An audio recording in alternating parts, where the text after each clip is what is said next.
Alors, justement, Camille, tu as commencé tout de suite. Est-ce que tu veux réagir à cette première intervention? Vandana, do you have, it's okay for you with the translation? It's okay? Okay. Merci, super. Camille. Je réagissais juste en Alors, disant... alors, attention, Pardon. juste on met Oui, bien le micro oui, devant la bouche. d'accord. En disant à Vandana que je ne sais pas ce qu'on allait dire maintenant. J'ai plein de questions. C'était tellement fabuleux que je suis un peu à court de mots. Voilà, c'était ma réaction à chaud. Alors Lionel, j'aimerais que tu nous racontes, puisque toi, tu as eu la chance d'aller plusieurs fois à la ferme de Vandana. Oui. Est-ce que tu peux nous faire rêver ou nous raconter un petit peu comment c'est véritablement? La ferme de Vandana, elle est particulièrement intéressante parce que elle est au cœur d'un vaste réseau, d'un système de 120 banques de graines. Donc, c'est d'abord une banque de graines et c'est un endroit donc on peut voir des milliers de variétés de riz, de maïs, etc. Et puis c'est aussi un endroit où on reproduit ces différentes variétés. Et en fait, ce qui est très intéressant, c'est que lorsqu'on parle de banque de graines, souvent dans l'imaginaire, on pense en fait à une espèce de gros frigo comme ça se fait à Svalbard, où on va stocker des graines qui vont rester là pendant des années, puis qu'un jour, on pourra peut-être les ressortir pour les cultiver. En fait, cette ferme est donc au cœur d'une banque de graines qui fonctionne d'une manière complètement opposée, c'est-à-dire que, en fait, il s'agit au contraire d'une banque vivante. Et ces graines sont reproduites chaque année, c'est-à-dire qu'elles sont distribuées aux paysans. Et eux, en échange, donc, ils prennent quelques poignées de graines, ils s'en servent, et ensuite, eh bien, ils redonnent. Soit ils en donnent à leurs voisins, soit ils redonnent à Navdanya quelques poignées des graines qu'ils ont reproduites. Donc c'est vraiment une sorte de réseau à la fois informel dans lequel il n'y a pas de flux d'argent non plus. C'est un système qui est très très léger. Et moi, c'est vraiment ça qui m'a plu en visitant cette ferme. C'est aussi l'aspect léger. C'est-à-dire quand on voit fonctionner des ONG en Europe ou aux États-Unis qui ont de lourdes charges, pour lesquelles vraiment l'argent est un moyen obligatoire, et qu'on voit ce qu'a développé Vandana en Inde, on s'aperçoit qu'en fait, sans argent, on peut arriver à vraiment déplacer des montagnes, et là, c'est ce qui se passe. Olivier, comment avez-vous réagi ou quelle est votre réaction en tout cas par rapport aux propos de Vandana et à la cette premier temps d'intervention? Je veux dire que, comme le précisait Camille, c'est très difficile de parler après Vandana parce que c'est une prêtresse et elle nous indique la voie depuis très longtemps. On a vu. Il se trouve que moi je connais bien l'Inde parce que j'ai beaucoup de petits producteurs d'épices dans le nord du Kerala, à la frontière du Karnataka, et évidemment on a beaucoup de leçons à prendre sur ce qui se passe en Inde. Mais la France, qui est reconnue comme étant le pays des droits de l'homme, est aussi un pays qui est reconnu pour sa gastronomie, sa bonne cuisine, ses bons vins. Et il me semble que nous avons un grand chemin maintenant à parcourir pour qu'elle devienne le pays du droit du bien manger. Et nous devrions avoir comme objectif toute la France, et à travers une concorde d'ailleurs, lissant toutes nos divergences, pour que... J'ai beaucoup aimé le mot food style. Et si le food style était le premier French style, ça ce serait quand même bien. Et alors les cuisiniers, moi je réagis par rapport à ces choses-là, parce que les graines c'est bien, l'agriculture c'est bien, l'élevage c'est bien, mais il se trouve qu'il faut le transformer. Donc avant tout, comme le disait Vandana, ce sont bien souvent les mamans, bien que maintenant les hommes s'y mettent énormément, et tant mieux. Mais 50% des déjeuners et dîners sont pris hors foyer. Donc il faut des cuisiniers. Et qu'est-ce qu'un cuisinier? Le cuisinier a une des plus grandes, alors que ce soit la maman, la tante, la grand-mère ou le cuisinier de la cuisine collective, ce qu'on appelle, d'ailleurs je déteste ce mot, je préfère 100 fois la cuisine au quotidien, hein, ces hommes et ces femmes qui nourrissent des millions de gens tous les jours. Il y a évidemment le cuisinier qui est dans la cantine, dans l'entreprise, dans l'hôpital, dans l'EHPAD. Et puis il y a aussi les cuisiniers étoilés. Eh bien, le cuisinier, il a cette formidable responsabilité de nourrir l'autre. Et qu'est-ce que nourrir l'autre? C'est bien prolonger la vie de l'autre. Et pour prolonger la vie de l'autre, il nous faut d'abord les plus beaux ingrédients, les meilleurs ingrédients. Pas simplement pour, évidemment, se faire plaisir au palais, parce que tous les guides et les machins, là, ils viennent nous expliquer, nous dire ça c'est bon et c'est pas bon. D'abord, à quel titre? Et avant tout, ce qui est bon, ce n'est pas simplement les propriétés organoleptiques que nous pourrions avoir aux papilles. C'est d'abord aussi ce qui va construire notre corps étant l'habitat de notre âme. Donc, il construit à la fois notre corps et notre esprit. Et là, on a tout simplement la responsabilité de toute... Un cuisinier, une cuisinière s'approprie une responsabilité colossale qui est celle tout simplement d'une jeune maman qui tend à prolonger la vie de l'autre. Et lorsqu'on a pris conscience de cette dimension, alors on regarde l'agriculture différemment, alors on regarde l'élevage différemment. Et les cuisiniers qui ont un certain renom pour de multiples raisons, doivent sortir de leur cocon entre leurs petits producteurs, leurs clients et les guides gastronomiques pour descendre dans la rue, pas tout seul, très modestement, essayer de faire en sorte que l'ensemble d'une population, dans chaque communauté, se nourrisse un peu mieux. Alors oui, jardinons, mais surtout cuisinons. Alors, Patrick, comment avez-vous réagi? Alors, sachant que Patrick Gounel, on le connaît, nous, au sein de Positive Planète, comme notre président du directeur, mais il a une deuxième vie. Il a une deuxième vie puisque c'est un homme qui a planté, enfin, entre autres, qui a planté 3500 oliviers et qui, tout à coup, a créé une oliveraie. Il produit de l'huile d'olive et bio, etc. Donc, je vous en prie. Merci. Oui, c'est en effet à ce titre que je voulais témoigner aujourd'hui, parce que finalement, d'une certaine manière, je suis le seul agriculteur Voilà. ici. Non, peut-être deux finalement.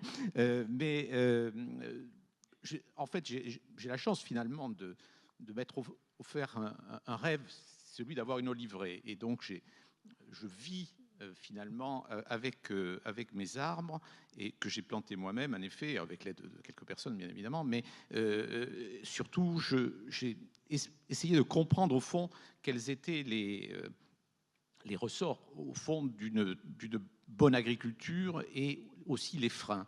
Et j'étais très heureux d'écouter Madame Chiva, parce qu'en fait, je ne vous connaissais pas, pardon, mais et je me disais finalement que j'allais être en désaccord profond avec ce que vous alliez dire, et c'est tout l'inverse finalement, car probablement pour 80% ou 90% de ce que vous avez dit, je suis d'accord avec vous, et je trouve qu'il y a beaucoup de choses qu'on peut changer justement en essayant de regarder comment on peut mieux vivre et mieux choisir et mieux connaître ce que l'on consomme.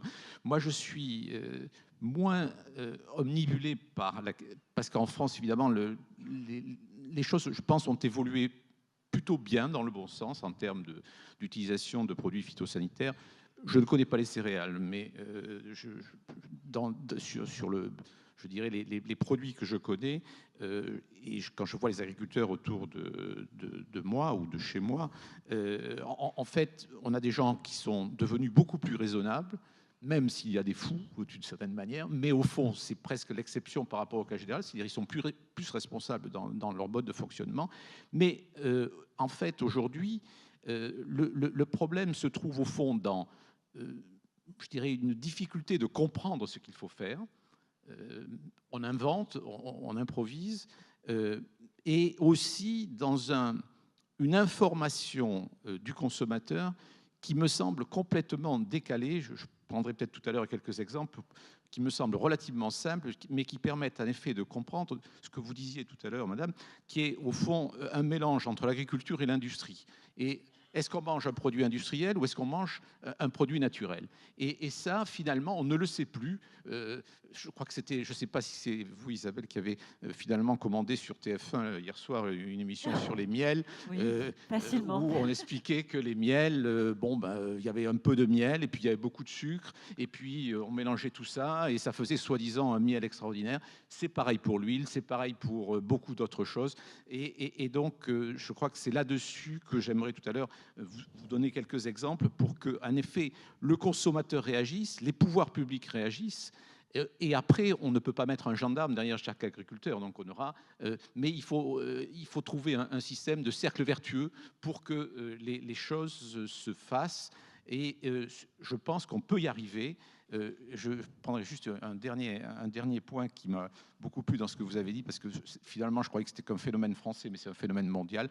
Trouver des jeunes qui ont envie de faire de la gymnastique, comme vous dites, à juste titre d'ailleurs, parce que le fait d'être agriculteur est très sportif, mais même si c'est moins violent qu'avant, c'est quand même très sportif.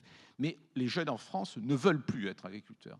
Ils veulent se servir je ne fais pas de publicité, leur appareil téléphonique qui envoie des emails, regarder Internet, mais surtout pas aller se salir par tous les temps, aller mouiller leur chemise.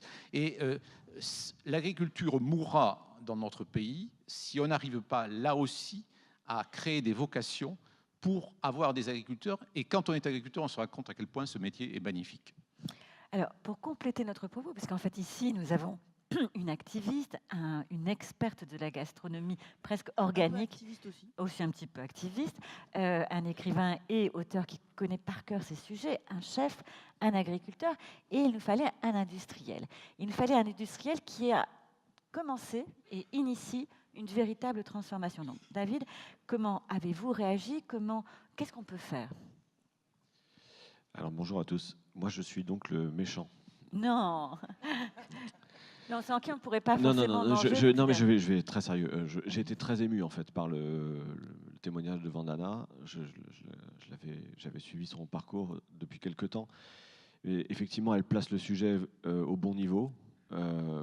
Le sujet qui est devant nous, c'est comment est-ce qu'on réinvente un système alimentaire qui va conditionner fondamentalement la survie de l'humanité à l'horizon d'un siècle. Et c'est ça le sujet, vraiment.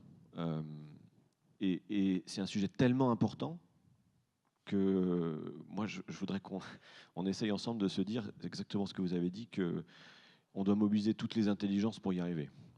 On est là pour ça, en tout cas.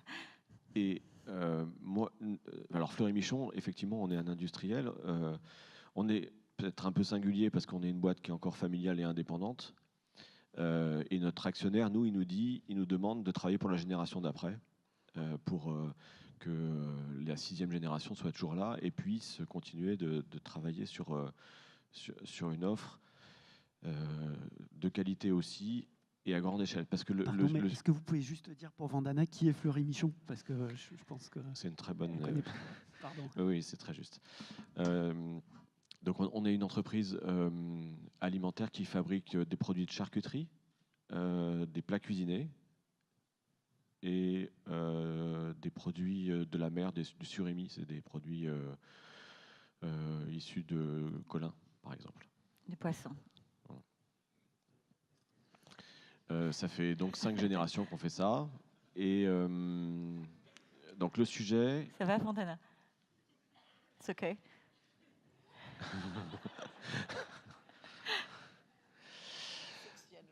Yes, 6 generations. Okay. Le sujet, c'est de savoir comment est-ce qu'on met cette exigence, qui est une exigence profondément d'humanité, en fait, au sens de la survie de l'espèce, à tous les niveaux de la société, et comment on fait en sorte que des gens... on voit qu'il y a une passion pour ce sujet-là aujourd'hui parce qu'il y a une prise de conscience extrêmement forte. Il y a des initiatives dans tous les sens et c'est extrêmement enthousiasmant. Mais il y a beaucoup d'initiatives à petite échelle.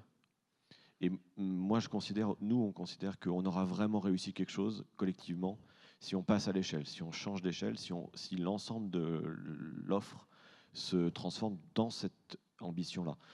Et nous, modestement, on essaye de faire ce passage-là, effectivement, de démontrer que c'est possible de produire à grande échelle des produits de qualité, en bio, sur des logiques où on fait évoluer les choses. C'est extrêmement...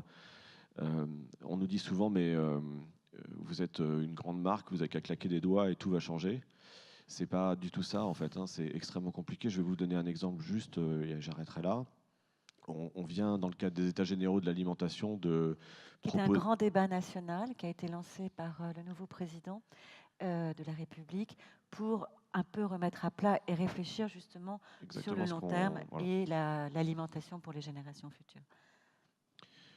Donc on vient de déposer une contribution pour proposer de créer et de développer une filière d'élevage de porc bio en France. Ça paraît incroyable, mais nous, on a lancé du bio en 2004 sur le jambon. Il y a quasiment un jambon sur deux vendu en France qui est Fleury-Michon aujourd'hui, en bio. Et 98% de nos approvisionnements viennent du Danemark, parce qu'en France, il n'y a quasiment pas de production. On va au Danemark, pas pour des raisons de coût, parce qu'on paye 3 fois plus cher le jambon. Mais c'est une très bonne illustration du problème dans lequel on est, en particulier dans ce pays. La filière porcine, c'est une filière qui est en crise depuis 30 ans, qui n'arrive pas à s'en sortir. Nous, quand on vient les voir et qu'on leur dit on est prêt à payer 3 fois plus et il faudra changer vos pratiques, améliorer la production et on vous accompagnera pour ça, on a la plus grande difficulté à convaincre des gens pour y arriver. Alors on est en train de travailler complètement différemment. On va voir d'autres industriels pour essayer de les amener avec nous dans l'histoire. On va voir des mutuelles, on va voir des assurances, on va voir même des tanneurs, parce qu'on dit que tout est bon dans le cochon. Donc on cherche à trouver des gens qui ont l'envie aussi de changer ce système et qui sont prêts à financer leur part. Et mais s'il y a des gens dans la salle qui ont envie, on est preneur. Voilà. Alors, sur la question, effectivement, et la difficulté des normes et autres, on va en parler un petit peu ensuite, mais effectivement, c'est un énorme chantier. Vandana, est-ce que vous vouliez réagir un petit peu à la rencontre de vos nouveaux intervenants et discussions? What do you think about to meet an industrial, to meet Like I said, for me, diversity is the teacher. Micro. Sorry. I got this also. Comme je l'ai dit, Diversity comme je is l'ai the dit, teacher, and I think we la need all of diversité these est notre facets and more. enseignant, et nous avons besoin We de need tous another ces person différents sitting aspects. there Nous aurions besoin d'une autre who personne says là-bas this is qui how dit we will work on creating c'est a comme generation ça of que young nous farmers travaillerons for the à farm gym développer une and the kitchen génération gym. de You know, I was fermiers, telling vous the savez, young pour person, la génération des I fermiers et said, la you know, when you génération grind des your own cuisiniers. flour like that Parce on que the vous savez, chapki, quand vous which is our faites votre flour farine grinding, vous-même, look at the amount avec of notre meule, exercises regardez the muscles are l'exercice, doing. regardez ce que And font vos muscles, in the les high biceps. mountains in my region, Et dans les hautes montagnes, dans ma you région, can go to the poorest home and the quand on va rice dans la is maison always la plus delicious. pauvre, le Because riz est every toujours morning, délicieux. Parce que The chaque women will matin, get up la femme se lève and just pound that et much rice elle for the prend un day. tout petit peu de riz et elle le prépare pour la journée. And look at that exercise. I Et think I'm going regardez to do cet a book exercice.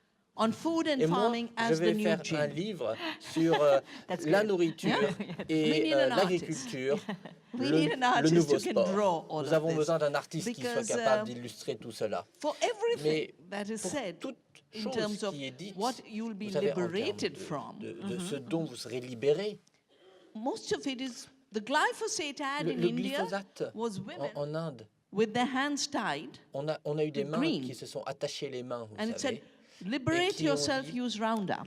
And I think this Libérez-vous, fraud utilisez le of Roundup. liberation Ça, through c'était une poison fraude. is what all of Et us maintenant, il faut faire la collectively même have to chose find pour a se way libérer out of. de ce poison. Il faut And trouver it collectivement breaks my un moyen heart de s'en sortir. to Et ça think me that brise French le cœur de farmers penser are not que les able fermiers to français ne produce sont pas the capables de material for your produire ham. les matériaux Just pour because they've votre got so jambon, used to carelessness and juste parce laziness. qu'ils se sont habitués not à être do the paresseux proper et j'en caring. foutre. And I think Ils ne bringing veulent pas s'en caring occuper back de la bonne façon. getting Alors, rid of je pense qu'il carelessness. faut qu'ils les bichonnent, ces cochons, and bringing et qu'ils se compassion débarrassent, back qu'ils and getting soient rid of indifference qu'ils is our reviennent à la challenge, no matter compassion et what qu'ils se we do, débarrassent de whether we l'indifférence. cook peu or importe ce que we nous faisons, do business, que ce or soit de we la grow cuisine, du trees, business, que l'on all of plante us. des I arbres, think that tous, is really tous. Et the ça, issue. honnêtement, c'est ça la question. Vous allez voir, Nous cette devons tous appro- avoir la ok. compassion. On est sur un territoire très particulier. Vous allez voir tout à l'heure, vous parliez d'un jeune ou d'une jeune qui pourrait prendre la main, etc. Mélanie Briand va nous parler de savoir comment, sur le territoire, ici, on va mettre en relation les fermiers, les grands cuisiniers, les jeunes, etc., pour créer une forme de chaîne vertueuse.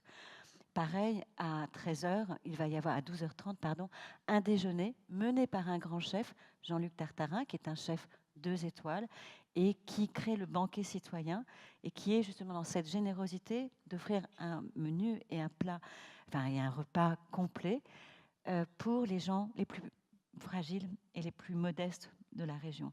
Et cette compassion, cette gastronomie organique, elle va être en action ici, et vous allez la vivre avec nous. Je voudrais, Camille, que tu nous pointes du doigt l'importance des chefs pour justement l'essor et ce redéveloppement d'un cercle vertueux. C'est ton travail et c'est ce que tu fais, notamment et en mettant en relation dans ton livre Fourche et Fourchette. Quel est le rôle justement et le rôle pilote que peut avoir par exemple quelqu'un comme Olivier?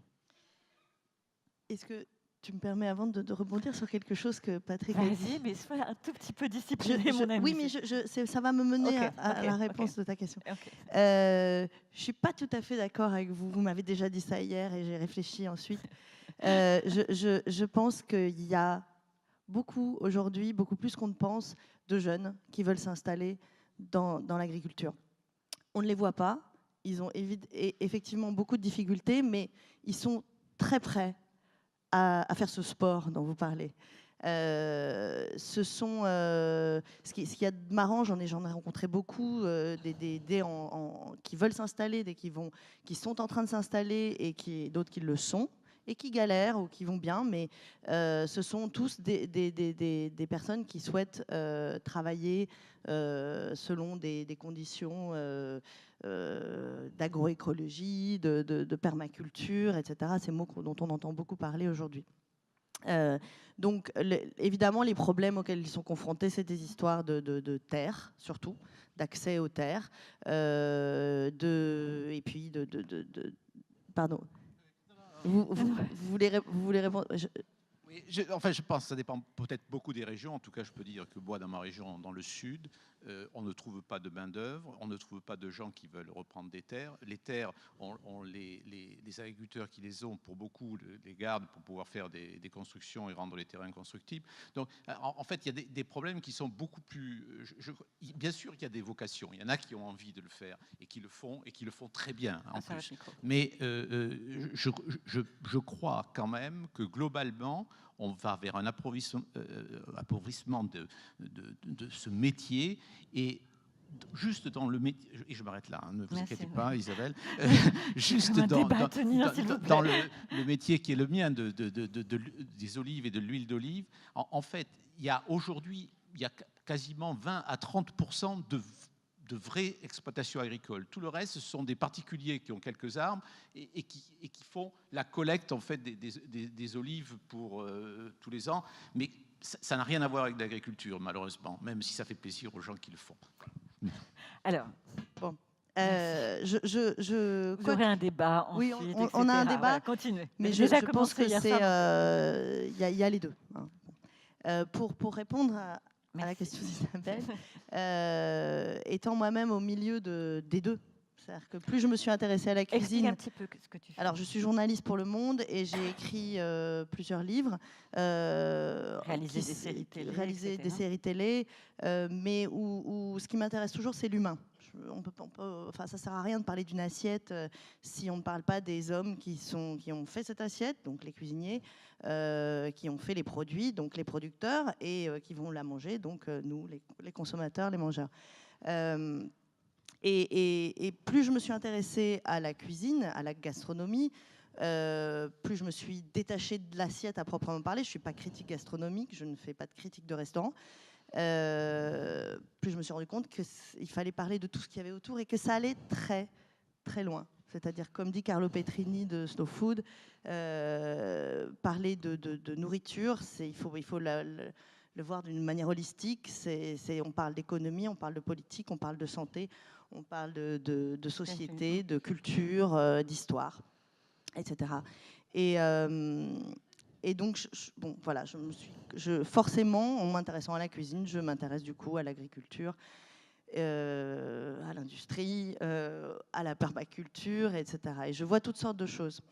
Et ce dont je me suis rendu compte, ceci étant, c'est que la cuisine reste centrale, car on se demande souvent pourquoi si peu de gens s'intéressent, si peu de gens dans le grand public se sentent concernés directement par les problèmes comme l'effondrement du climat, l'effondrement des économies, etc.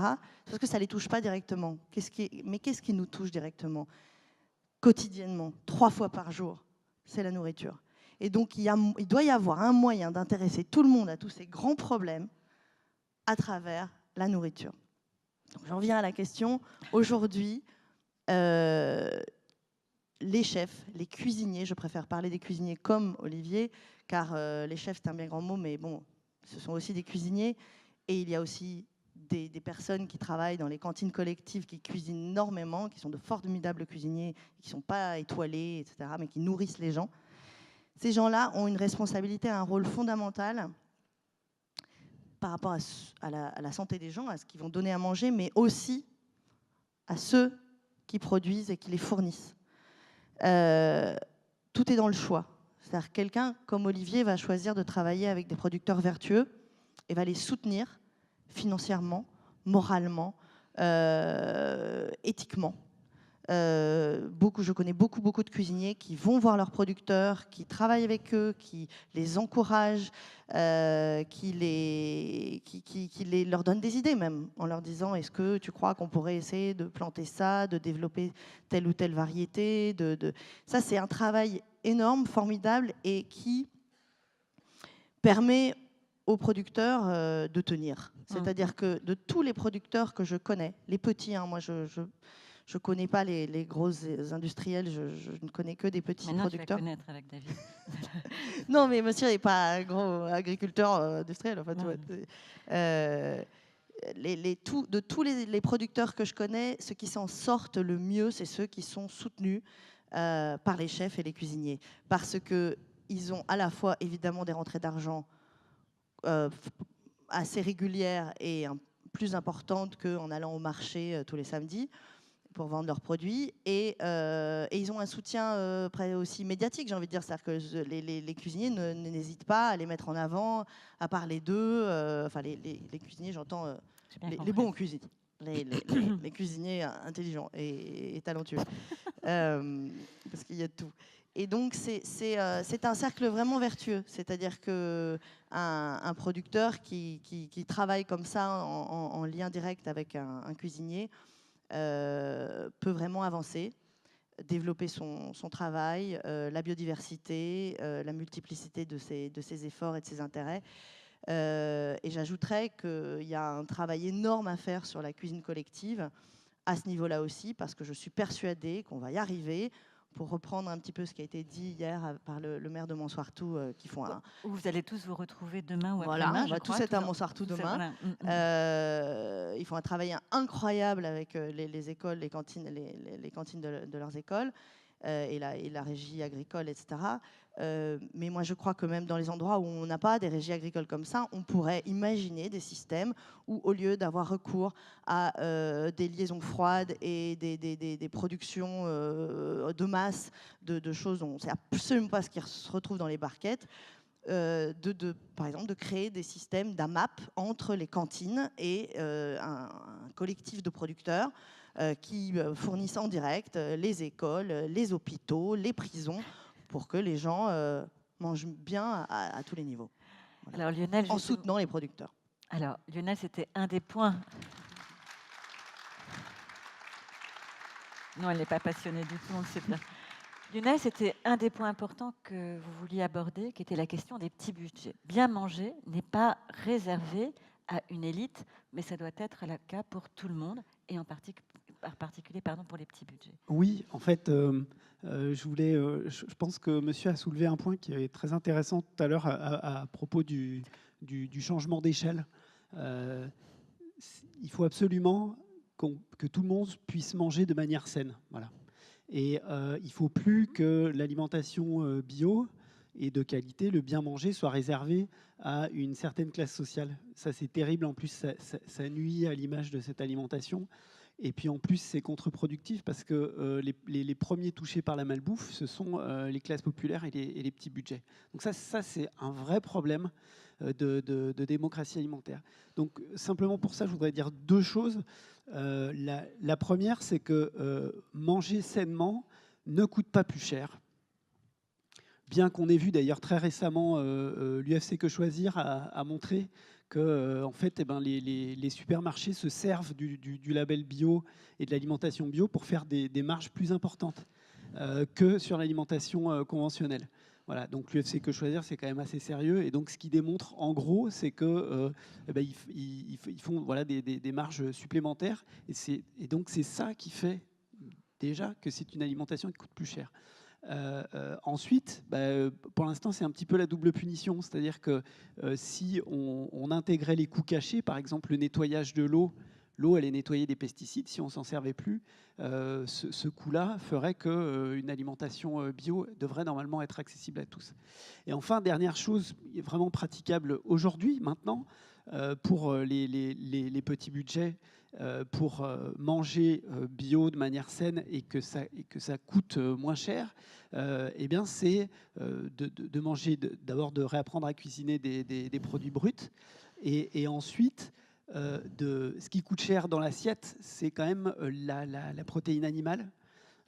Et donc, je ne ferai pas de prosélytisme sur le végétarisme ici, c'est pas le sujet, mais par contre, je pense Ça va faire plaisir à David. Je pense que non, mais justement, c'est pas le sujet en fait. Le sujet, c'est que toutes les grandes cuisines du monde utilisent la protéine animale davantage, je dirais, comme un condiment que comme quelque chose qu'on met au milieu de l'assiette. Donc, il ne faut plus qu'on ait le steak ou le poisson au milieu de l'assiette et les petites céréales légumineuses, etc. autour. Il faut qu'on fasse l'inverse et qu'on utilise la viande ou le poisson comme un condiment qui va donner un peu de goût. Et c'est effectivement ce qui se fait dans bien des cuisines du monde. Dernière chose que je voudrais ajouter pour cette question de changement d'échelle. Et donc c'est là que je voulais en venir, parce que moi je suis assez sensible à ce que vous venez de dire en fait sur Fleury-Michon. Nous, à Arles, on est en train de démarrer une grande ferme qui fait 136 hectares. Alors Lionel est très proche, bien évidemment, de Actes Sud, Ouais. de l'école du domaine du possible. Voilà. Donc il est cette école dont on a parlé hier avec Éric Dahan, qui s'intéresse au talent singulier. Donc voilà, Tout à fait. Lionel a aussi Donc cette... l'école, elle est au milieu d'une ferme qui fait 136 hectares. Et en fait, nous, on a remarqué une chose, c'est qu'aujourd'hui, en France, il y a beaucoup de micro-fermes, comme les fermes d'avenir, qui font un travail admirable de production agroécologique, mais qui ne permettent pas de nourrir la population à grande échelle. Et donc, on a choisi en fait de dédier ce domaine donc qui s'appelle Volpellière, qui est à 15 km au sud-est d'Arles, à des recherches pour un changement d'échelle de l'agroécologie. Donc, c'est en train de démarrer avec du maraîchage, de la riziculture, du petit élevage de brebis, etc. Et l'idée, c'est vraiment qu'on arrive effectivement à en sortir. Et en plus, je crois que c'est là-dessus qu'on est défié ou challengé, j'aime pas trop le mot, mais on nous attend sur ce sujet-là. C'est-à-dire que c'est pour ça que ça fait partie de la réponse à cette question des petits budgets, etc. Maintenant, il ne faut pas que ce soit juste quelques micro-fermes, même si, encore une fois, enfin, je suis le premier à louer tout ce qu'elles font, mais il faut vraiment qu'on change d'échelle, c'est là qu'on nous attend. Et il faut que tout le monde, y compris les classes populaires, puissent manger de manière saine et bio. Et donc, pour ça, il faut agrandir les fermes qui le font, ou en tout cas arriver à ce que de grandes fermes puissent faire de l'agroécologie et faire en sorte aussi que cette culture de la cuisine, qui a disparu depuis 2 générations où on ne fait plus que de la cuisine d'assemblage, elle revienne dans les foyers et idéalement dans les foyers où les petits budgets ne permettent pas d'acheter des plats préparés bio, etc. Alors, je vais demander à David de réagir, à Patrick, à Olivier, et ensuite je laisserai le dernier mot à Vandana. Il y a 1000 sujets qu'on peut aborder, etc. Donc, ce que je vous propose, c'est que par la suite, les uns et les autres puissiez venir vous rencontrer. Mais là, on va essayer d'être disciplinés et de bien terminer, etc. Mais David, allez-y. Patrick, ensuite, Olivier et Vandana. Je suis bien sûr tout à fait d'accord avec ce qui vient d'être dit. Ce sujet d'échelle, je pense que c'est le sujet central. Et ça suppose effectivement de revoir, de challenger des façons de faire. Et puis de changer de posture aussi, de ne pas se dire ça ne peut être bien qu'à petite échelle ou à moyenne ou à grande. Nous, je prends un exemple pour illustrer ça. On a fait un partenariat avec Ferme d'Avenir il y a 4 ans. Alors, Ferme d'Avenir. Ferme d'Avenir, c'est pas un collectif, mais c'est un réseau qui est en train de se créer effectivement sur des principes de maraîchage en agroécologie. Et ils utilisent les principes de la permaculture, c'est-à-dire le fait d'associer les plantes entre elles pour avoir davantage de fertilisation croisée, mais naturelle. Et c'est une productivité incroyable à l'hectare. C'est extrêmement intéressant sur des surfaces d'à peu près 1 hectare. Donc on a accompagné l'expérimentation depuis 4 ans et comme c'est pas tout à fait fini, mais on a déjà des indicateurs qui montrent que ça fonctionne. Et on se dit comment est-ce qu'on passe de 1 hectare à l'échelle de Fleury-Michon. Nous, on a calculé que pour faire l'intégralité des légumes de Fleury-Michon qu'on utilise dans les plats cuisinés, il nous faudrait 10 hectares. Ce qui en soi n'est pas énorme en fait. Parce qu'on a beaucoup de recettes et pas forcément énormément d'ingrédients. Enfin, les ingrédients sont différents par recette.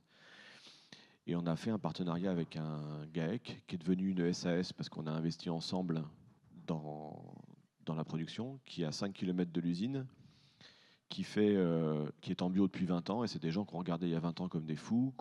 Depuis 10 ans, on commence à s'intéresser à eux. Et puis maintenant, tout le monde vient les voir. Quand ils ont annoncé qu'ils travaillaient avec nous, à leur père, on leur a dit mais vous êtes en train de vous associer avec le diable, pourquoi vous faites ça? Et en fait ils ont dit, ce serait mieux que ce soit eux qui le disent là, mais on pourrait les interroger. Ils disent écoutez, on a trouvé un accord avec Fleury-Michon, ils nous sécurisent 40% de nos revenus sur une année. Ça nous permet de nous payer une semaine de vacances en plus, ça nous permet de financer d'autres projets qu'on n'avait pas moyen de financer. Et on ne peut pas dire que c'est une ânerie que Fleury-Michon se mette à faire des produits bio, alors que ça fait 20 ans qu'on prône ce sujet-là à notre niveau et qu'on essaie de le développer. Donc si c'est en train de changer d'échelle et qu'on peut y participer, c'est super. Et on a commencé avec des poireaux, des carottes, des pommes de terre. C'est un poireau conventionnel, juste pour finir là-dessus. En moyenne, il y a 23 passages de pesticides dessus. Donc on peut se dire, et c'est sûr que c'est très bien fait, que c'est toujours bien au bon moment et qu'ils ne changent jamais les molécules. Mais moi, je me sens plus à l'aise demain pour mes enfants et pour moi, tout simplement, que les poireaux de Fleury-Michon soient bio. Okay. Patrick, juste vraiment en étant très discipliné, en Oui, 3 minutes. Ce qui n'est pas ma qualité première, mais je vais essayer. Je voulais juste, Patrick, que vous parliez de la difficulté, parce qu'on a parlé du changement d'échelle, et il y a la difficulté des normes et de cette... Oui, je suis tout à fait dans la logique de ce qui a été dit avant d'ailleurs, sur le fait qu'on peut manger bien et finalement pas si cher que ça, surtout quand on habite dans le sud, en tout cas, où les fruits et légumes sont pas chers. Finalement, il suffit juste de savoir bien doser et de manger moins, et finalement, on se sent beaucoup mieux. Mais bon, c'est sûrement un autre... Moi, ce que je voulais dire aujourd'hui, c'est que mon produit, qui est un peu particulier, en fait, donc on cultive toute l'année des arbres pour avoir des olives. On presse ces olives. On a d'un côté de l'eau qui sort et de l'autre côté de l'huile. Donc finalement, c'est très basique. Alors après, tout dépend ce qu'on met dessus. Je ne vais pas rentrer dans ce débat aujourd'hui. Mais ce que je voulais indiquer pour montrer, au fond, la complexité pour le consommateur de savoir ce qu'il consomme. C'est au fond cette utilisation des normes dont tout le monde se satisfait et rien ne bouge. Rien ne bouge. On est dans un monde où tout le monde maîtrise tout le monde et finalement, on pense que tout va bien. Je vais vous prendre 3 ou 4 exemples très vite. Très vite, vous allez voir. Vous avez 2 minutes. L'huile, tout le monde sait, on parle toujours d'huile d'olive vierge extra. c'est ce qui est le gage de qualité, puisque quand elle n'est que vierge, elle n'est pas apte à la consommation. En fait, il y a deux façons d'y arriver. Il y a en pressant ces olives et en ayant un taux d'acide oléique qui est suffisamment bas pour entrer dans la catégorie vierge extra. Et puis, il y a un moyen chimique qui consiste à finalement raffiner l'huile, à rajouter un composant d'hydrocarbures qui s'appelle l'hexane, et on revient au taux d'acide oléique qui rentre dans les normes, et ça redevient de l'huile vierge extra. C'est écrit nulle part. Nulle part. Il est impossible de savoir en lisant une bouteille, en regardant comment c'est fait. On met vierge extra, moi je mets vierge extra, mais la mienne est vierge extra, mais il y en a beaucoup d'autres qui ne le sont pas. Ça, c'est la première chose. La deuxième chose, c'est l'AOP. Je discutais hier soir de ce point. Quand j'ai planté mon olivier, je me suis dit, il faut avoir l'AOP, appellation d'origine protégée. Donc, protégée, pardon. Normes européennes de qualité. Enfin, du moins, c'est ce que je crois. Puisque je ne le crois plus vraiment. En fait, pour l'huile d'olive, il suffit d'avoir 70%, en théorie, parce qu'après, il faut pouvoir le mesurer, mais 70% d'huile de votre terroir. Et il y a des variétés par terroir qui font qu'on peut avoir l'AOP. Et après, on met 30% de ce que l'on veut. Ce qui fait que les gens qui sont dans une recherche d'optimisation de leur exploitation mettent 70%. Bon, quand ils se trompent un peu, ils mettent 60%. Et puis, on met 40% d'autres choses qui ne coûtent rien, ce qui fait un produit de mauvaise qualité, mais qui a le label AOP.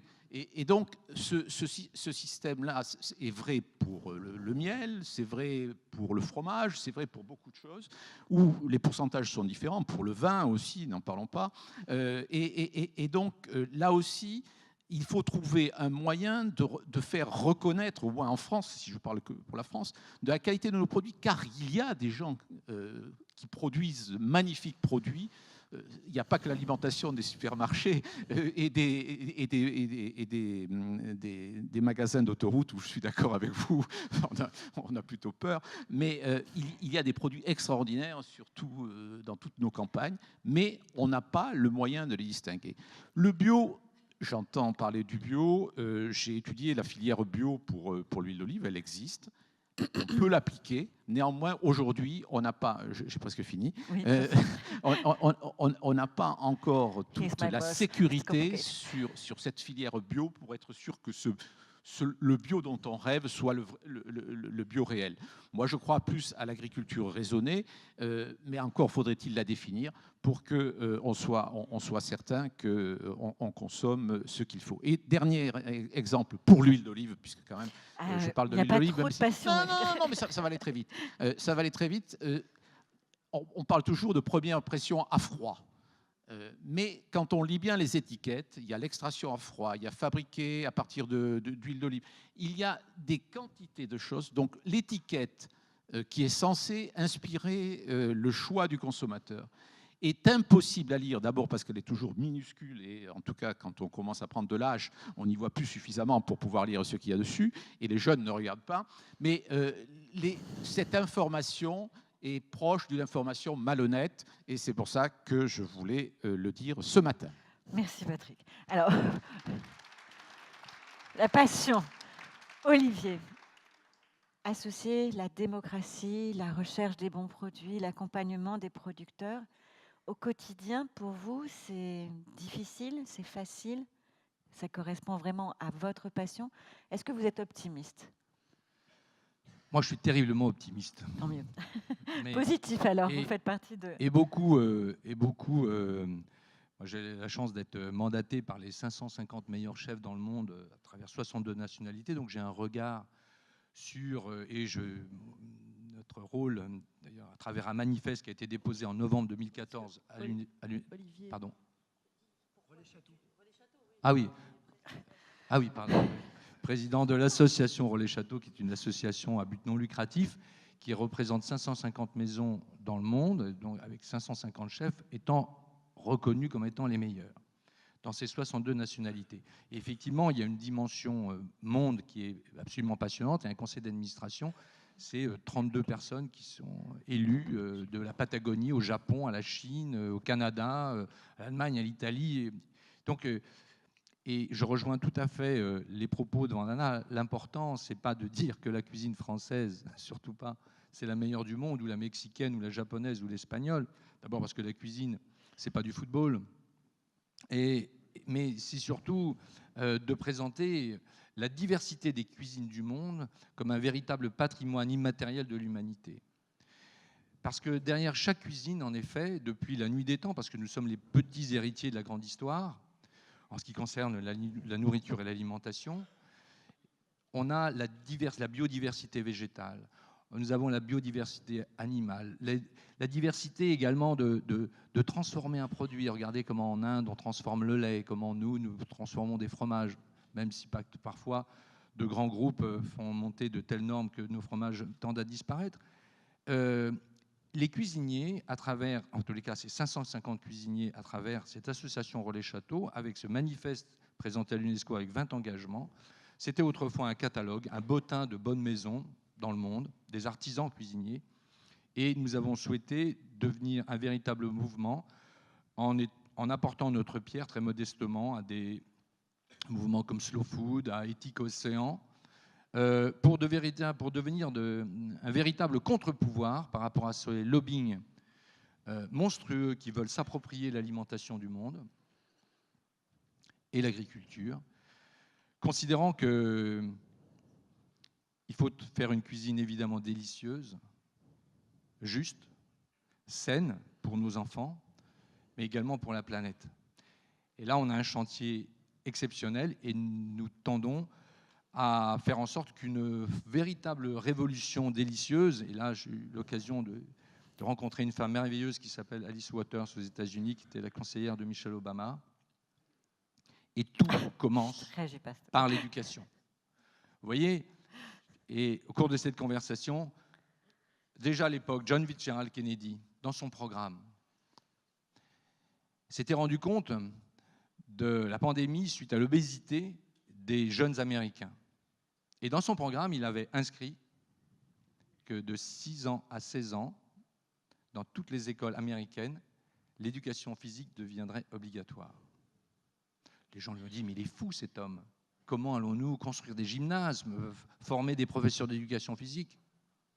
Et si la France devenait le premier pays où l'éducation alimentaire de 6 ans à 16 ans, dans toutes les écoles de la République, devenait obligatoire? Pour comprendre ce qu'est une graine, la magie, ce premier logiciel, mettre une graine qui a 1 an, 10 ans, 20 ans, ça c'est merveilleux. Comprendre évidemment l'hygiène alimentaire, la nutrition, comprendre la géographie, comprendre le métissage des cuisines du monde. Comment le scandale du gaspillage.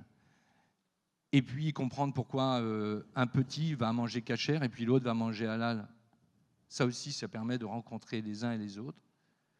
Et la cuisine est cette grande concorde. Enfin, dire que si nous parlons de cuisine, c'est parce que la cuisine est bien au centre des enjeux de nos sociétés d'aujourd'hui. Enjeux sociaux, enjeux économiques, enjeux culturels, enjeux environnementaux et enfin enjeux évidemment de santé publique. Donc là, la révolution délicieuse, ce n'est pas un vain mot. Donc continuons à jardiner et à cuisiner.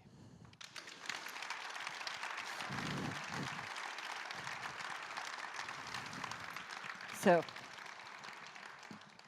Vandana. I think what's coming through so clearly is Vous savez, je crois que le message that qui the age of industrialism, the age of transparaît clairement, chemical c'est farming qu'à l'âge de and l'industrialisation chemical processing, et de l'agriculture chimique et has compromised du traitement de la nourriture quality chimique a with the false forcément eu un to impact quantity négatif and sur la producing more quality food, and au that this is the profit only de la way to quantité go. et de But produire actually, even in davantage de quantity, you nourriture. have less if you measure the Mais en right fait, quantity. finalement, on I a mean, moins de 90% quantité of what si you're on growing regarde is going for clairement. Parce que biofuel and animal 80% feed. de ce que Even l'on the cultive, ça va quantitative pour argument les is hydrocarbures et false. ainsi de suite. Et finalement, And même I think the shift to l'argument quality de la quantité is est faux. vital. Et je pense qu'en I effet, did oui, my il PhD faut in que quantum theory. nous nous allions And in à la quantum qualité. theory, there are no fixed entities which Dans you ma thèse, measure hmm, in a determinate way. There is a dans ma thèse, flux and a j'explique, potential and bon, c'est un autre sujet, transformation hein, and mais j'explique transition. que The reality is les transition. quantités, The finalement, reality bon, is c'est quality. secondaire. The Parce que ce reality qui est is important, potential. c'est la And I think transition that's the vers la shift qualité. from C'est a la qualité very qui est si important. reductionist, Et je mechanistic pense que paradigm c'est ce to mouvement a living hein, de ce knowledge paradigm paradigme for a positive de economy that mécanique everyone. à And I un think the paradigme issue de la of oil qualité is est so si important important. pour tout le monde. Et Because if you look la at the question de story l'huile, of par oil, exemple, we hein, have, est très we importante have a si on whole book considère on cette this. histoire sur l'huile. Nous, on a un livre d'ailleurs Where que is nous the avons worst rédigé là-dessus. destruction of health Où et à of the quel, planet and our health à taking quel place? moment Through fake se oil. produit All of le the Amazons désastre le plus being cut important pour for soya, notre being pour notre santé, transformed c'est into l'huile, soya oil l'huile de soja. through solvent On est en train de détruire la forêt extraction amazonienne with pour l'huile de hexane, soja. a neurotoxin. There is no reason to cut On the y- Amazon. on y, There's no reason to put a neurotoxin into oil.